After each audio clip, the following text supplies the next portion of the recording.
Hello! Have you ever wondered what's the value of sporting success and whether the use of public funds on supporting the elite athletes to perform in sporting events is an investment that may pay off? Welcome to the third episode of Sport to the Third Power. Here we go!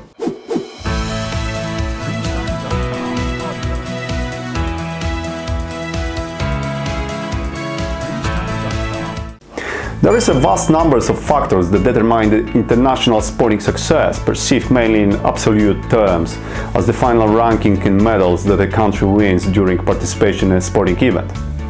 These factors are most frequently linked with an ongoing public integrated support system, including financial support programs for athletes.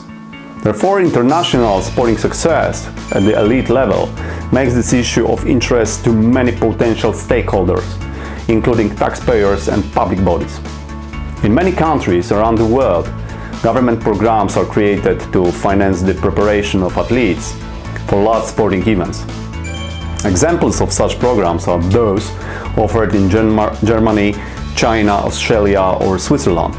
In Canada, apart from the common programs dedicated to supporting elite athletes in general, there are also those that are targeted at athletes participating in a specific sporting event. For example, the On the Podium program was created especially for the organization of the 2010 Winter Olympic Games in Vancouver. The intention of the decision makers in this case was to finance the preparation of athletes and teams whose task was to win as many medals as possible during the upcoming sporting mega event and contribute to Canada's high place in the final medal classification. Costing over $100 million, the program was supported by the Canadian Society, which recognized that a sense of national pride or inspiration to become more physically active are worth spending public funds for nation's elite athletes. Many countries decide to increase public spending on sport, which has become a form of international competition in order to gain global recognition by means other than those of military or economic nature. The number of Olympic medals is, for example, one of the criteria of the soft power index as a variable that reflects a country's global image. The place in the final medal classification, which is a kind of embodiment of sporting success, is externally perceived as a symbol of international geopolitical power, and medal portfolios are one of the most important identity-making symbols for nations that participate in sporting events. During the Cold War, the Eastern Bloc countries competed with the Western world to show this superiority system through delivering sporting success. Nowadays, little has changed. There is still competition between economic and military powers such as the US, Russia or China to achieve as many medals as possible, not least during most important large sporting events. Most frequently, the firm supporters of utilizing public funds to achieve international elite sport success base their knowledge on myths rather than research evidence. In fact, academic studies in the field reveal that tangible effects are difficult to secure and at best marginal. Since there are no clearly defined positive tangible effects that would justify the use of public funds, the attention of a small group of researchers focuses on the search for intangible effects that can be triggered by sporting success, such as national pride, social identity or inspiration for providing a healthier style of life. This kind of externalities under some conditions may become an argument for employing public resources. In other words, should a correlation be found between positive intangible effects and elite sporting success, it could become a powerful argument for government intervention in terms of a provision of financial subsidies for supporting the elite sport. Sporting success can enhance people's satisfaction and may influence the perception of their own economic situation and the economic status of the country. Due to being intangible, sporting success is generally not a subject to the market trade, thus no price reflects its value. The assessment of such impact needs the shift from the traditional value assessment to alternative methods based on the analysis of human preferences and behaviors.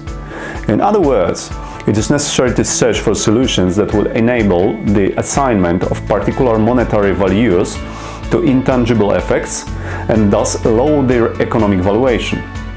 One method that allows such a possibility is Contingent Valuation Method, CVM. In CVM research, respondents are asked to play the part of market participants in a hypothetical scenario to elicit people's preferences for some goods by finding out how much would be their willingness to pay for specified improvements. For example, experiencing the sporting success. Briefly speaking, the potential respondents are supposed to answer the question how much would they be willing to pay, for example, for gold Olympic medal won by an athlete of a given country. Have you thought how much would you be eager to pay for the first place in the FIFA World Cup tournament? In case of Polish national team, it sounds impossible to win the Football World Championship. Nevertheless, I know a few people who are ready to pay some money, mostly in order to experience this sports adventure of a lifetime. In previous studies, CVM has been utilized to estimate the value of national sporting success, mostly in the context of mega sporting events, the Olympic Games and the football largest tournaments. Humphreys et al. Used the CVM to assess Canadians' willingness to pay for sporting success at the 2010 Winter Olympic Games. In the scope of their research, the authors made an attempt to answer the question to what extent the national sporting success was important for respondents, considering the fact of public expenditures on previously mentioned national program On the Podium. Before the event, Canadians were supposed to pay on average $54 for this program. This figure increased substantially after the successful Olympic Games. Ex-post WTP accounted for $98 on average.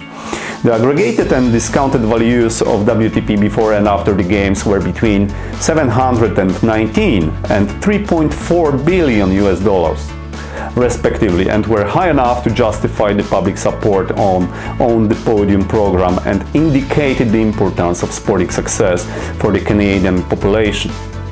In Vicker, research provided evidence of the value of 2012 London Olympic success to the German population. The distribution of the WTP values indicated that the average WTP for Germany ranked first in the medal performance was higher than winning a gold medal in a specific discipline. Regression analysis confirmed that intangible factors such as identification with the country and with the national team significantly influence individuals' WTP.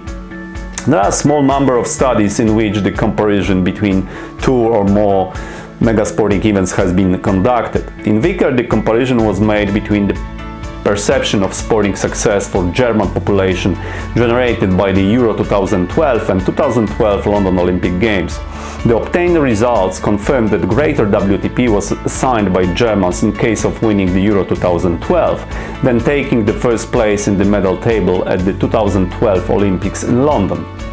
To sum it up, the inclusion of intangible social impacts in the final valuation is necessary in order to obtain a full view of the benefits of the sporting success.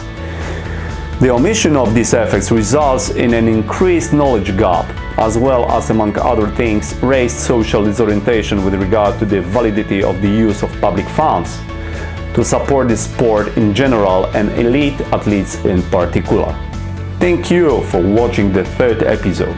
Don't forget to subscribe to the Sport3 channel and leave the comments. Next time I'll try to discuss sports athletes' salaries, sometimes extremely difficult to justify. See you soon.